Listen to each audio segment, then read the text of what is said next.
എല്ലാവർക്കും ക്രിസ്തുയേശുവിന്റെ നാമത്തിൽ സ്നേഹ വന്ദനം. ഉൽപ്പത്തി പുസ്തകം 5-ാം അധ്യായം.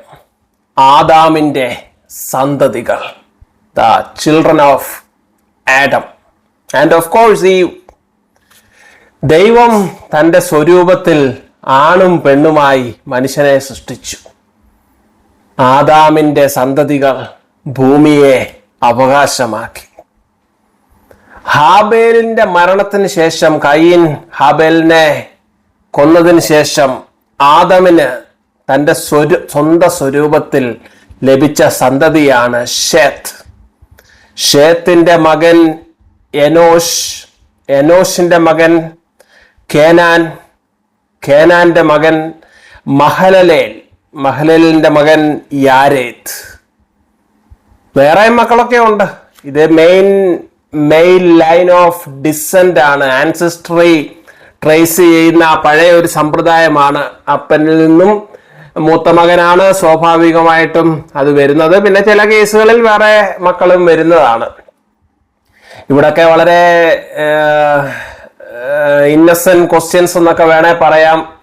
ആദാമിനും ഹവ്വായിക്കും ഇത്ര മക്കളെ ഉള്ളായിരുന്നു, പിന്നീട് അവരാരെ കല്യാണം കഴിച്ചു, അവർക്ക് എങ്ങനെ കുട്ടികൾ ഉണ്ടായി എന്നുള്ള ചോദ്യങ്ങൾ നമ്മൾ ചെറുപ്പം മുതലേ കേൾക്കുന്നതാണ്. അതിന്റെയൊക്കെ ഉത്തരം എന്ന് പറയാവുന്നത് ഇതൊരു വിശ്വാസ സത്യമാണ്. ഈ ആദാമിന്റെ ലൈൻ ഓഫ് ഡിസെന്റിൽ കൂടെ ഉള്ള കഥയാണ് വിശ്വാസ പാരമ്പര്യമായിട്ട് വേദപുസ്തകം അവതരിപ്പിക്കുന്നത്.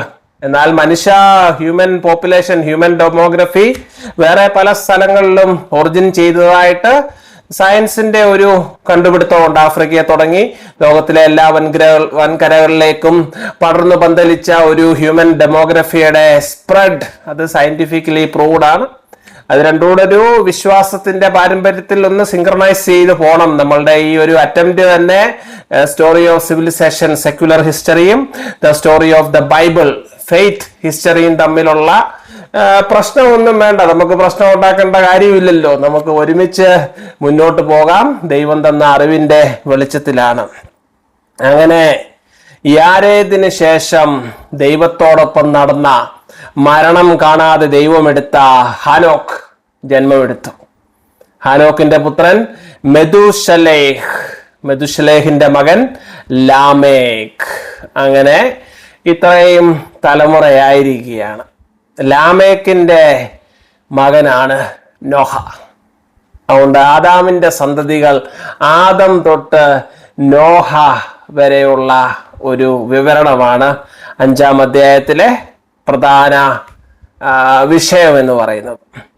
ഇവിടെ വളരെ പ്രസക്തമായ ഒരു കാര്യം, ആദാമിന്റെ ആയുസ് 930 വർഷങ്ങളാണ്. ഏറ്റവും നോഹയ്ക്ക് ആയുസ് 950 വർഷങ്ങൾ. ഇതിനിടയിൽ ഏറ്റവും കൂടുതൽ ആയുർ ദൈർഘ്യം വന്നിരിക്കുന്നത് മെതുശലേഹിനാണ്, 969. ഏറ്റവും കുറവ് മരണം കാണാതെ ദൈവം എടുത്ത ഹാനോക്കിനാണ്, 365 വർഷങ്ങൾ. ആ കണക്ക് പ്രകാരം ആദം മുതൽ നോഹ വരെ 10 തലമുറകളാണ്. 1656 വർഷങ്ങളിൽ നിന്ന് ശാസ്ത്രലോകം പിന്നീട് പല പല കണക്കുകൂട്ടലുകൾ കണ്ടെത്തി. നമ്മളിപ്പോൾ ഇന്റർനെറ്റിൽ സെർച്ച് ചെയ്താൽ ആദം മുതൽ നോഹ വരെ എത്ര വർഷങ്ങൾ ഉണ്ടായിരുന്നു പറഞ്ഞാൽ കിട്ടുന്ന ആൻസർ ആണിത്, 1656 വർഷങ്ങൾ. ഈ 930 വർഷങ്ങൾ ഇപ്പോഴത്തെ 365 ദിവസമുള്ള ഗ്രിഗോറിയൻ കലണ്ടറിലെ വർഷമാണോ അതോ പ്രത്യേക വർഷങ്ങളാണോ? ഇതിലൊക്കെ ഒത്തിരി അവ്യക്തത നിലനിൽക്കുന്നുണ്ട്. അവ്യക്തതയിലും തർക്കങ്ങളിലും ഒക്കെ പിടിച്ച് അവിടെ നിൽക്കാനാണ്, നിന്നോ പ്രശ്നമൊന്നുമില്ല. പക്ഷെ നമുക്ക് വെളിച്ചത്തിലേക്ക് മുന്നോട്ട് പോകണം. അതുകൊണ്ട് വിശ്വാസ സത്യമായിട്ട് മനുഷ്യൻ എന്തായാലും ദീർഘായുസ് ഉണ്ടായിരുന്നു, നല്ല ആയുസ് ഉണ്ടായിരുന്നു എന്നുള്ള ഒരു സത്യത്തിൽ നമുക്ക് 5-ാം അധ്യായത്തിൽ നിന്നും മുന്നോട്ട് പോയെങ്കിൽ മാത്രമേ നമ്മുടെ ഈ തീർത്ഥയാത്ര മുന്നോട്ട് പോവുകയുള്ളൂ. ദൈവത്തിന്റെ സ്വരൂപത്തിലുള്ള ദൈവസുതരും അവരുടെ സന്തതി പരമ്പരകളും ഭൂമിയെ അവകാശമാക്കുന്നു. കുർബാനയൊക്കെ കൊള്ളാൻ വേണ്ടി മർത്തോമാ സഭയിലൊക്കെ അങ്ങോട്ട് മുന്നോട്ട് ചെല്ലുമ്പോഴുള്ള പാട്ടാണ് ദൈവസുതർ നാമായിടുവാൻ. ദൈവസുതർ തുടക്കം മുതലേ ഉള്ളൂ. ദൈവത്തിന്റെ സ്വരൂപത്തിൽ, ദൈവത്തിന്റെ ആത്മാവിൽ സുതർ മക്കളാണ്. ഉൽപ്പത്തി പുസ്തകം 6-ാം അധ്യായത്തിന്റെ 1 മുതൽ 7 വരെയുള്ള വാക്യങ്ങളെ ഒരു പ്രത്യേക രീതിയിൽ ചിന്തിക്കാം. പാപം കൃപ ടൈറ്റിലാണ്. ജനസംഖ്യ വർദ്ധിച്ചു. The human society became complex. അപ്പോഴും നമുക്ക് നോഹയുടെ കാലത്ത് ഭൂമിയിലെ പോപ്പുലേഷൻ എത്ര ആയിരുന്നെന്ന് ഇന്റർനെറ്റിൽ ഒന്ന് അടിച്ചു നോക്കിക്കഴിഞ്ഞാൽ പല ഉത്തരങ്ങളാണ്. ലക്ഷങ്ങൾ മാത്രമേ ഉള്ളെന്ന് പറയും, ബില്യൺസ് ഉണ്ടെന്ന് പറയും. ഇതിനൊന്നും ഇതുവരെ സ്ഥായിയായ ഉത്തരങ്ങളൊന്നും സാമൂഹ്യ ശാസ്ത്രജ്ഞരോ ചരിത്രകാരന്മാരോ ഒന്നും കണ്ടെത്തിയിട്ടില്ല. അതുകൊണ്ട് തന്നെ അവിടെ കിടന്ന് തർക്കിക്കേണ്ട യാതൊരു കാര്യവുമില്ല.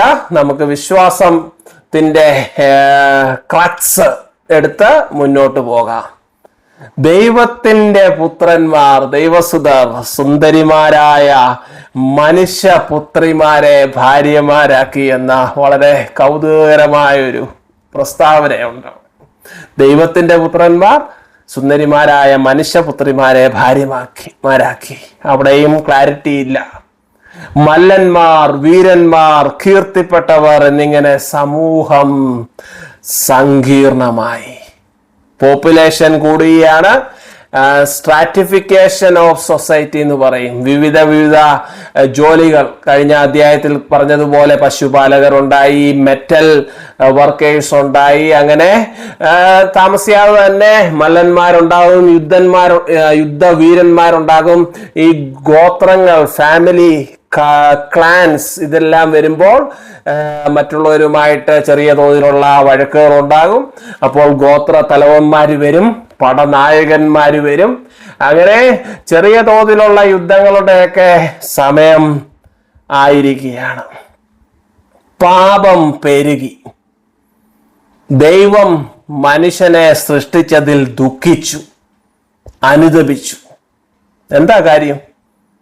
ദൈവം മനുഷ്യനെ ഏദൻ തോട്ടത്തിലാക്കിയത് ഏദൻ തോട്ടത്തെ കാപ്പാനും പരിപാലിക്കാനുമാണ്. ജീവന്റെ പരിപാലനം, സ്റ്റുവാർഡ്ഷിപ്പ് ആണ് ദൈവം മനുഷ്യനെ ഏൽപ്പിച്ച കടമ എന്ന് പറയുന്നത്, ദൗത്യം. എന്നാൽ ആ ദൗത്യം വിട്ട് മനുഷ്യൻ പരസ്പരം അങ്ങോട്ടും ഇങ്ങോട്ടും സ്വന്തം ലാഭത്തിന് വേണ്ടി വഴക്കുണ്ടാക്കി കൊലപാതകങ്ങൾ നടക്കുമ്പോൾ ദൈവം തീർച്ചയായിട്ടും ദുഃഖിക്കും. ആത്മാവിനെ ജഡം കീഴടക്കും എന്ന് ദൈവം തിരിച്ചറിഞ്ഞു. ഇത് വളരെ പ്രധാനപ്പെട്ട ഒരു പോയിന്റാണ്. Mind is willing and the flush is week എന്ന് യേശു പിന്നീട് സഹസ്രാബ്ദങ്ങൾക്ക് ശേഷം ശിഷ്യന്മാർ ഉറങ്ങുമ്പോൾ ഗത്സമനയിൽ വെച്ച് പറയുന്നുണ്ട്. ആത്മാവ് ഒരുക്കമുള്ളത് ജഡമോ ബലഹീനമത്രേ. പൗലോസ് പിന്നീട് അത് വളരെ വ്യക്തമായി പറയുന്നുണ്ട്. ആത്മീക മനുഷ്യനും ജഡീക മനുഷ്യനും തമ്മിലുള്ള പോരാട്ടം. ആത്മാവിനെ ജഡം കീഴടക്കുമെന്നറിഞ്ഞ ദൈവം ഒന്നാം പ്രായശ്ചിത്ത നടപടിയായിട്ട് ജഡത്തിന്റെ പരിമിതി, ആയുസ് അങ്ങ് കുറയ്ക്കുകയാണ് ചെയ്തത്. കൂടുതൽ കാലം ജീവിച്ചിരിക്കുമ്പോൾ കൂടുതൽ പാപം ചെയ്യാൻ മനുഷ്യന് ടെൻഡൻസി ഉണ്ടാകും. കൂടുതൽ നന്മ ചെയ്തൂടെ എന്നുള്ള ഒരു മറുചോദ്യം വരുന്നുണ്ട്. മനുഷ്യൻ സ്വാഭാവികമായിട്ടും തിന്മയാണ് ചെയ്യുന്നത് എന്നുള്ളത് ചരിത്രത്തിന്റെ ഒരു പാഠമാണ്. 1 സഹസ്രാബ്ദം വരെ നീണ്ടു നിന്ന മനുഷ്യായുസ് 120 വർഷങ്ങളായി ദൈവം പരിമിതപ്പെടുത്തി എന്നാണ് പറയുന്നത്. പിന്നീട് ശാസ്ത്രവും പറയുന്നത് മനുഷ്യന്റെ ലൈഫ് സ്പാൻ, ഒരു മനുഷ്യൻ ആരോഗ്യവാനായൊക്കെ ജീവിച്ചു കഴിഞ്ഞാൽ നല്ല ഭക്ഷണ ക്രമീകരണങ്ങളും മറ്റ് കണ്ടീഷൻസൊക്കെ വളരെ ഹെൽത്തി ആണെങ്കിൽ ഒരു മനുഷ്യനെ 120 വർഷം വരെ ജീവിക്കുവാനുള്ള ഒരു സിസ്റ്റമായിട്ടാണ് മനുഷ്യൻ ഇങ്ങോട്ട് ലോകത്തിലേക്ക് ജനിക്കുന്നത്. എന്നാൽ പലപ്പോഴും 40ാമത്തെ വയസ്സാകുമ്പോഴേ പ്രഷർ കൂടുന്നു, ഷുഗർ കൂടുന്നു, ഹാർട്ട് പ്രശ്നം, അങ്ങനെ പല പ്രശ്നങ്ങളും ഒക്കെ വരുന്നത് നമ്മളുടെ തന്നെ തമാശയ്ക്ക് പറയോടെ കയ്യിലിരിപ്പ് കൊണ്ടാണ്. നമ്മൾ ഈ ശരീരത്തെ വേണ്ട രീതിയിൽ സൂക്ഷിക്കാതെ അതിന് ഡാമേജസ് ഒക്കെ വരുന്നോണ്ട് ആയുസ് കുറയുവാണ്. മനുഷ്യന് 120 വർഷങ്ങളായി പരിമിതപ്പെടുത്തുകയാണ് ഉണ്ടായത്. സ്ഥിതിഗതികൾ കൂടുതൽ പാപപങ്കിലവും വഷളുമാവുകയാണ്. സൃഷ്ടിതാവിന് സംഹാര പ്രക്രിയയിലൂടെ സ്ഥിതി പുനർക്രമീകരിക്കേണ്ടി വരുന്ന കാലം വളരെ വേഗം ആഗതമായിരിക്കുകയാണ്. പൂർവസ്ഥിതിയിലേക്ക്, പരിശുദ്ധ അവസ്ഥയിലേക്ക് സൃഷ്ടിയെ മടക്കിക്കൊണ്ടുവരുവാനായി നടക്കുന്ന ജലത്താലുള്ള ശുചീകരണത്തിനുള്ള സമയമായി. ശുദ്ധീകരണം, പൂർവീകരണം, നവീകരണം, പരിവർത്തനത്തിന്റെ വിവിധ മാനങ്ങൾ. ഇവിടെ പൗലോസ് അപ്പോസ്തലൻ പിന്നീട് റോമർക്ക് എഴുതിയ ലേഖനം 5-ാം അധ്യായത്തിന്റെ 20-ാം വാക്യത്തിൽ ചോദിക്കുന്ന ഒരു ചോദ്യമുണ്ട്. പാപം പെരുകുന്നു എന്ന് നാം പറയുന്നു, അവിടെ ദൈവത്തിന്റെ കൃപയും അത്യന്തം വർദ്ധിക്കുന്നു. പാപം പെരുകുമ്പോൾ ദൈവത്തിന്റെ കൃപയും അത്യന്തം വർദ്ധിക്കുന്നു. അതിനർത്ഥം നാം തുടർന്ന് കണ്ടിന്യൂസ് ആയിട്ട് പാപം ചെയ്തുകൊണ്ടിരിക്കണം എന്നല്ല, യേശുക്രിസ്തുവിനോട് ചേരുവാനുള്ള സ്നാനമേറ്റ് അവന്റെ ഭാഗമായി തീരുകയാണ്. ജീവിതത്തിലെ ഏറ്റവും വലിയൊരു പോരാട്ടമാണ് മനുഷ്യന്റെ സ്വന്തം ആത്മീക ഭാവവും ജഡിക ഭാവവും തമ്മിലുള്ള ഒരു പോരാട്ടമാണ്. ദൈവം തന്റെ ആത്മാവ് ഊതി മനുഷ്യനെ സൃഷ്ടിച്ചുകൊണ്ട് മനുഷ്യനൊരു ആത്മീയ മനുഷ്യനാണ് ഞാനും നിങ്ങളുമെല്ലാം. എന്നാൽ മണ്ണിൽ നിന്ന് മനുഷ്യനെ സൃഷ്ടിച്ചുകൊണ്ട് the pull of the earth gravity holds you back. ജഡത്തിന്റെ അഭിലാഷങ്ങൾ, മണ്ണിന്റെ ആശകൾ, അഭിലാഷങ്ങൾ, ഇത് തമ്മിലുള്ള ഒരു നിരന്തരമായ ഒരു പോരാട്ടമാണ് ഓരോ മനുഷ്യജീവനും. ഇവിടെ ഒരു അല്പശാസ്ത്രീയമായി ഒന്ന് ആലോചിച്ച് നോക്കിക്കഴിഞ്ഞാൽ പാഴും ശൂന്യവുമായതിൽ നിന്നാണ് ഈ സൃഷ്ടി ഉണ്ടായത്. നമ്മൾ വളരെ ക്രിട്ടിക്കലായിട്ട് ചോദിച്ചു കഴിഞ്ഞാൽ what was the original state? Original state was chaos എന്ന് വേണേൽ പറയേണ്ടി വരും. ഈ ലോ ഓഫ് എൻട്രോപ്പി എന്നൊക്കെ പറഞ്ഞ് തെർമോഡൈനാമിക്സിലെ 2ാമത്തെ ഒരു ലോ ഉണ്ട്. Every system moves from order to disorder എന്നാണ്.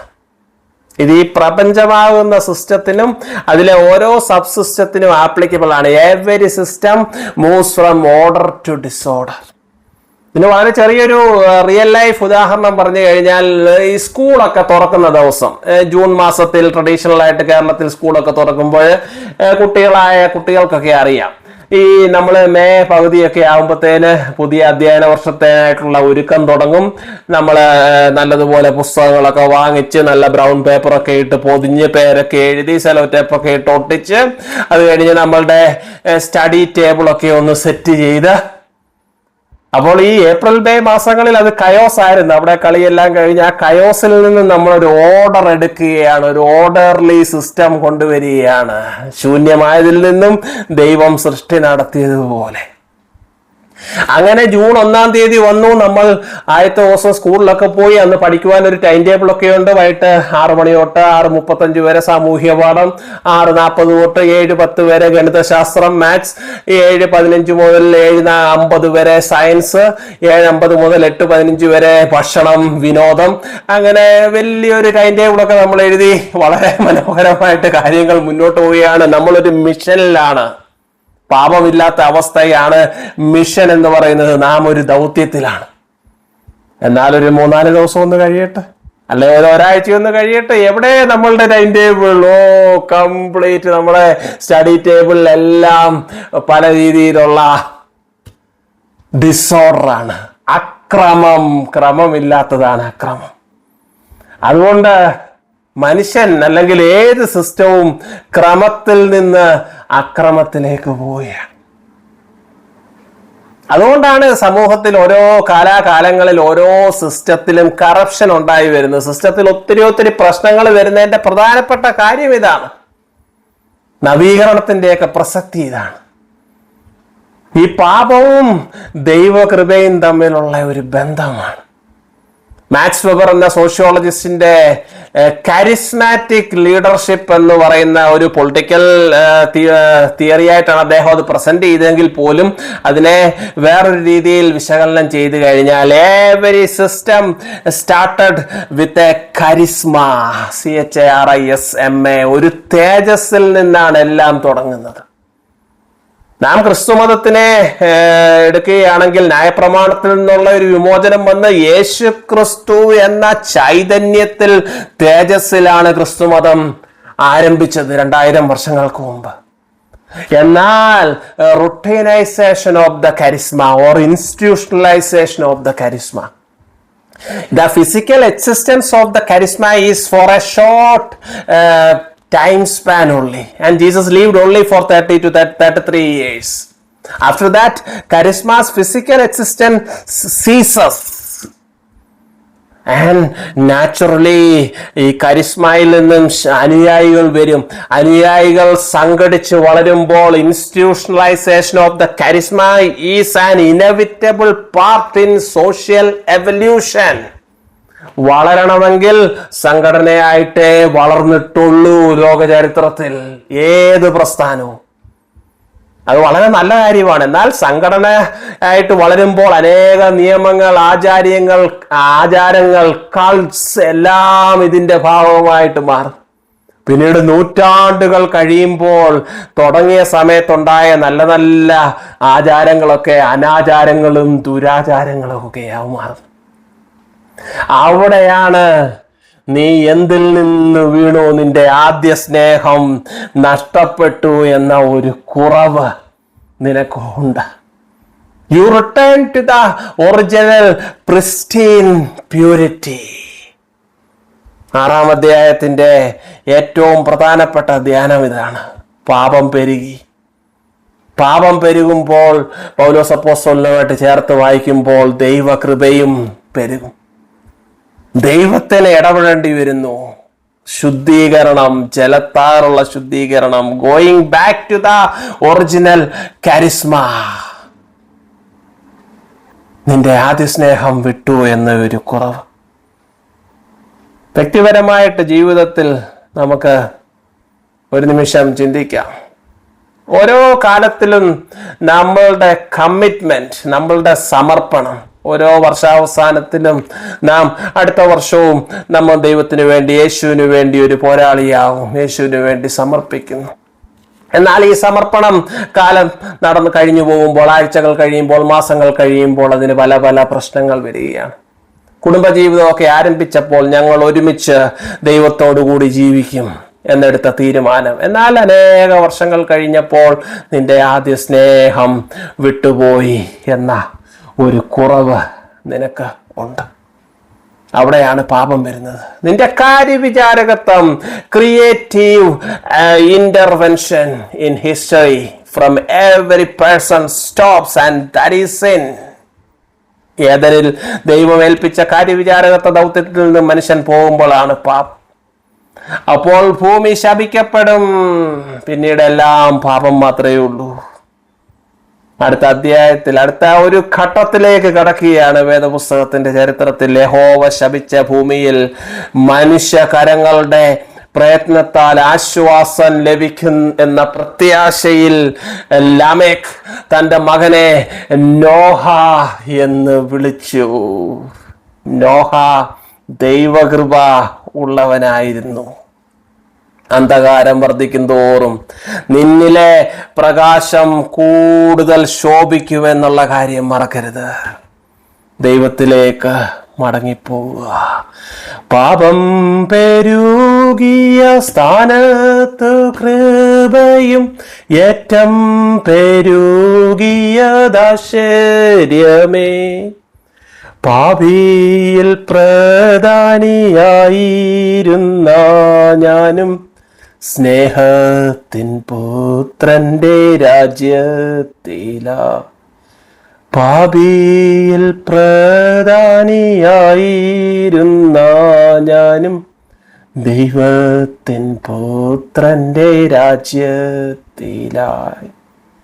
അങ്ങനെ പാപം കൊണ്ട് പങ്കിലമായ ഒരു system, law of inertia, Newton പറയുന്നത് പോലെ every system continues to be in that state. അതിൽ തന്നെ നിൽക്കുകയാണ്. പാപത്തിൽ തന്നെ നിൽക്കുന്ന ആ ഒരു സിസ്റ്റത്തെ വീണ്ടെടുക്കണമെങ്കിൽ an unbalanced external force should act, and that force is God's grace. ദൈവത്തിന്റെ കൃപയാണ്. കർത്താവായ യേശു ക്രിസ്തുവാണ്. ഈ ജഡത്തിൽ നിന്നുള്ള എനിക്ക് വിമോചനം നൽകുന്നത് യേശു ക്രിസ്തു എന്ന ശക്തിയാണ്. That is the external force. ആ ദൈവകൃപയുടെ ഇടപെടലാണ് നോഹയിലേക്ക് നടന്നത്. നമുക്ക് നോഹയിലേക്ക് നടന്നു നീങ്ങാം.